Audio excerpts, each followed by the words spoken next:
লোপাক দেখেছি যে কিছুক্ষণ আগে 20 থেকে 25 মিনিট আগে শিক্ষার্থীরা কিন্তু করে এবং শত শত শিক্ষার্থী কিন্তু ভেতরে প্রবেশ করে এবং তার কিছু সময় পরে কিন্তু পুলিশ সহ আইন শৃঙ্খলা রক্ষাকারী বাহিনী কিন্তু ভেতরে প্রবেশ করেছে এবং শিক্ষার্থীদেরকে এখান থেকে বের করে দেওয়ার যে প্রক্রিয়া সেই প্রক্রিয়া কিন্তু আমরা দেখতে পাচ্ছি এবং বলতে হবে যে আসসালামু আলাইকুম রহমতুল্লাহ।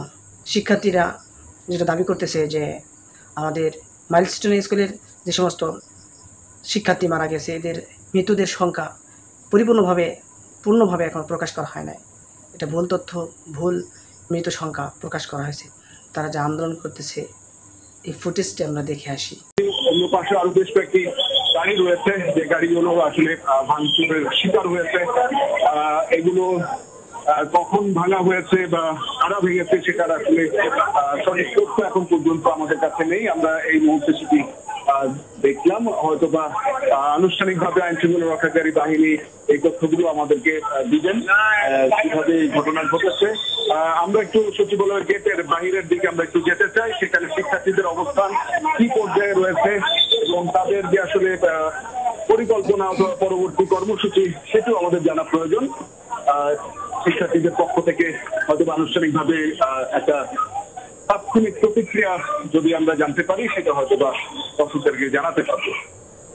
স্বাভাবিক বলতে হবে যে এই মুহূর্তে সচিবালয়ের যে চিত্র সেটি কিন্তু যে উত্তেজনা বিরাজ করছিল সেটি স্বাভাবিক হয়ে এসছে। শিক্ষার্থীদের যে ঢল ভিতরে প্রবেশ করেছিল শিক্ষার্থীদেরকে কিন্তু একে একে সবাইকেই বাইরে নিয়ে যাওয়া হয়েছে এবং বেশ কয়েকজনকে আহত আমরা দেখেছি। তারা হয়তো আনুষ্ঠানিকভাবে সাংবাদিকদের সাথে কথা বলার সময় হয়তো আমরা তাদের বিষয়গুলো বা অভিযোগ যদি থেকে থাকে সেটা হয়তো আমরা জানতে পারবো। শান্ত, এই মুহূর্তে পরিস্থিতি মোটামুটি যা বোঝা যাচ্ছে কিছুটা শান্ত হয়েছে। শিক্ষার্থীরাও সচিবালয়ের গেট পর্যন্ত চলে গেছে। আপনি কি জানতে পেরেছেন যে শিক্ষার্থীরা আসলে মানে কোন কোন কলেজ বা স্কুলের শিক্ষার্থীরা একত্র হয়েছে? আমরা এখানে শিক্ষার্থীদের যাদের সাথে কথা হয়েছে তাদের বেশিরভাগ শিক্ষার্থী শহরের বেশ কিছু কলেজের এইচএসসি পরীক্ষার্থী, অর্থাৎ যারা ইন্টারমিডিয়েট পরীক্ষা দিবেন সেই পরীক্ষার্থীরা। তাদের যে অভিযোগের জায়গা, তার গতকালকে তাদের পরীক্ষা এইচএসসি পরীক্ষার যে সময় সেই সময়টি পরিবর্তনের জন্য তারা দীর্ঘ রাত পর্যন্ত অপেক্ষা ছিলেন। সেই অপেক্ষা থাকার পরে কিন্তু তাদের যে কাঙ্ক্ষিত পরীক্ষা পিছানোর যে বিষয়টি সেটি এত দীর্ঘ সময় হওয়ার কারণে তারা বেশ ক্ষুব্ধ। তাদের যে ক্ষুব্ধ বহিঃপ্রকাশ তারা কিন্তু শুনবো। সংরক্ষিত স্থান বাংলাদেশ সচিবালয়, সেই সংরক্ষিত স্থানে যেখানে মিছিল মিটিং সভা সমাবেশ সব কিছুই নিষিদ্ধ, সেটি তারা বারবার ভঙ্গ করেছে। ভঙ্গ করে তারা ভিতরে ঢুকেছে। তো ভিতরে ঢুকে এটা একটা সরকারি সংরক্ষিত প্রতিষ্ঠান, আপনারা জানেন this is the heart of the administration of Bangladesh government. সুতরাং আমরা তখন তারা ভিতরে যে গাড়ি ভাঙচুর করেছে, ডকুমেন্ট আছে, অন্যান্য অফিস আদালত তারা ভাঙচুর করার চেষ্টা করছে, জানমালের ক্ষয়ক্ষতি তারা যখন শুরু করছে তখন আমরা তাদেরকে সেখান থেকে ডিসপার্স করেছি।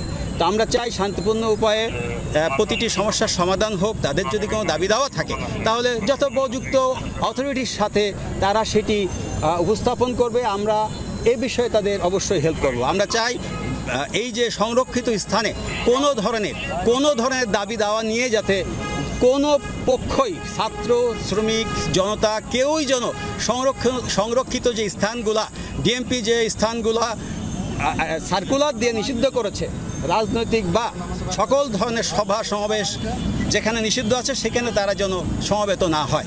এই বার্তাটাই আমরা কিন্তু সকাল থেকে তাদেরকে দিচ্ছি এবং এখনও আপনাদের মাধ্যমে আমরা সবাইকে এই কথাটি জানিয়ে দিতে চাই যে সভা সমাবেশ যেখানে নিষিদ্ধ করা রয়েছে ওই জায়গাগুলো দয়া করে আপনারা অ্যাভয়েড করেন। আমরা চাই শান্তিপূর্ণ উপায়ে আপনাদের যদি কোনো দাবি দেওয়া থাকে সেটি সমাধান অথরিটি করবে, প্রপার অথরিটি। শিক্ষার্থীদের দাবি নিয়ে কোনো মহলের সাথে কথা বলেছি আমরা অবশ্যই, আমি ইতিমধ্যে সচিব এবং উপদেষ্টা স্যারকে জানিয়েছি তাদের যথাযথ দাবির পক্ষে আমরা এটা চেষ্টা করব। Thank you. দর্শক, আমরা দেখতে পাচ্ছিলাম কিছুক্ষণ আগে সচিবালয়ে যে উত্তেজনা হয়েছে, শিক্ষার্থীদের সাথে পুলিশের ধাওয়া পাল্টা দেওয়ার ঘটনা ঘটেছে, সেই সময়কার কিছু ছবি আপনারা এই মুহূর্তে দেখতে পাচ্ছেন। এগুলো কিছুক্ষণ আগের ছবি। এবং আমরা যেটি এই মুহূর্তে জানতে পারলাম, পুলিশের যে কর্মকর্তা ব্রিফ করলেন, আমরা ওনার পরিচয় জানার চেষ্টা করছি।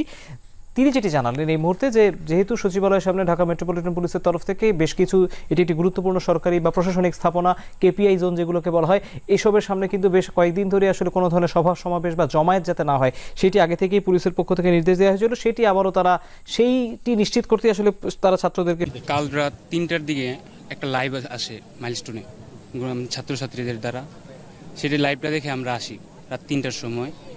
এসে আমরা ঘটনার স্থলে খুব একটা কিছু পাই নাই, কিন্তু পাইছি জাস্ট আপনার অ্যাম্বুলেন্স দিয়ে ওরা চলে যাচ্ছে। আমরা তাদের আটকানোর চেষ্টা করছি, বিভিন্ন কর্মকর্তারা, আমরা তাদের আটকানোর চেষ্টা করছি, কিন্তু তারা থামে নাই, তারা ঘুরাই চলে গেছে।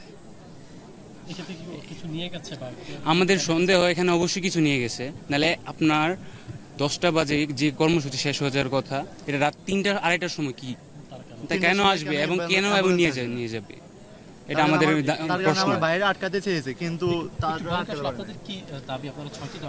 আচ্ছা, আমাদের 6টি দাবি আমি ও এবং হচ্ছে আমাদের যে বন্ধু মাহি আছে, এরা আমরা 3জনই মিলে বলতে চাচ্ছিলাম। তো আমি শুরু করতে চাই। সেটা হচ্ছে প্রথমে আমাদের স্পষ্ট 6টা দাবি আছে, যে নিহতদের সঠিক নাম ও তথ্য প্রকাশ করতে হবে, আহতদের সম্পূর্ণ ও নির্ভুল তালিকা প্রকাশ করতে হবে, শিক্ষকদের ও ছাত্রদের ভাইদের গায়ে সেনাবাহিনীর সদস্যদের ওরা গায়ে কিভাবে হাত দেয়, জঘন্য কাহিনীটা কিভাবে ঘটে, এটার মানে দায়ভার বা এটার যে জবাবদিহিতা তা করতে হবে প্লিজ। তারপর আহতদের সঠিক নাম ও তথ্য প্রকাশ করতে হবে। সেকেন্ড, আহতদের সম্পূর্ণ ও নির্ভুল তালিকা প্রকাশ করতে হবে। 3 নাম্বার, শিক্ষকদের গায়ে এবং ছাত্রদের গায়ে সেনাবাহিনীর সদস্যদের হাত তোলা এই জঘন্য ঘটনার জন্য জনসম্মুখে নিঃশর্ত ক্ষমা চাইতে হবে এবং এর জবাবদিহিতা আমাদের সামনে করতে হবে। আর এখন বাকি 3টা বললো, বাকি 3টা হচ্ছে নিহত প্রত্যেকটি শিক্ষার্থীর পরিবারকে বিমান বাহিনীর পক্ষ থেকে যথাযথ ক্ষতিপূরণ যা আছে ওদেরকে প্রোভাইড করতে হবে অবশ্যই। বিমান বাহিনীর ব্যবহৃত যেসব ঝুঁকিপূর্ণ বা পুরনো প্লেনগুলো, যেগুলো দেখা যায় যে অনেক আগে কেনা হয়েছে বা ঝুঁকির সম্মুখীন আছে, ওইসব বাতিল বিমানগুলো মানে বাদ দিয়ে নতুন বিমান আনার জন্য অনুরোধ। আর বিমান বাহিনীর প্রশিক্ষণ পদ্ধতি এবং প্রশিক্ষণ কেন্দ্র পরিবর্তন করে মানবিক ও নিরাপদ ব্যবস্থা চালু করতে হবে। মানে উত্তরার মতো একটা জনবহুল এরিয়ায় এখানে যে একটা মানে বিমান প্রশিক্ষণ কেন্দ্র ভাই চলে না ভাইয়া, যে কোনো অ্যাক্সিডেন্ট হতেই পারে। এই যে বাই চান্স একটা অ্যাক্সিডেন্ট হলো, এই জনবহুল এরিয়ায় অ্যাক্সিডেন্ট হলে মানুষ মারাই যাবে। তো আমরা চাচ্ছি এটা যাতে পরিবর্তন করা হয় আর কি। আপনার কালকে কিভাবে ঘটনাটা ঘটলো, কি চিত্র বলবেন আমাকে? স্পটে যখন ছিল মেবি 10 থেকে 15 মিনিট পরে স্কুলটা ছুটি হয়ে যেত, তখন এই 10-15 মিনিট আগে যে দেখা গেল যারা ছিল আর কি ঘটনাস্থলে, আমরা তো ছিলাম না, যারা ছিল ওরা বলল যে বিমানটাকে নিয়ে হঠাৎ করে দেখছে আসছে, এসে একদম এই যে 7 নম্বর বিল্ডিংয়ের উপর দিয়ে এসে ক্র্যাশ করছে একবারে বিল্ডিংয়ের মধ্যে। তখন তো বিমান তো জ্বালানি ছিলই, আগুন দগ্ধ হয়। মূলত বিমানে যতটুকু মানুষ মারা যায় তার থেকে বেশি মারা যায় দগ্ধ হয়ে, আগুনে দগ্ধ হয়ে। তো যারা ছিল, আর্মি ছিল, আমাদের স্টুডেন্টরা, ভলেন্টিয়াররা ছিল, সবাই মিলে চেষ্টা করছে অনেক রেস্কিউ করার জন্য।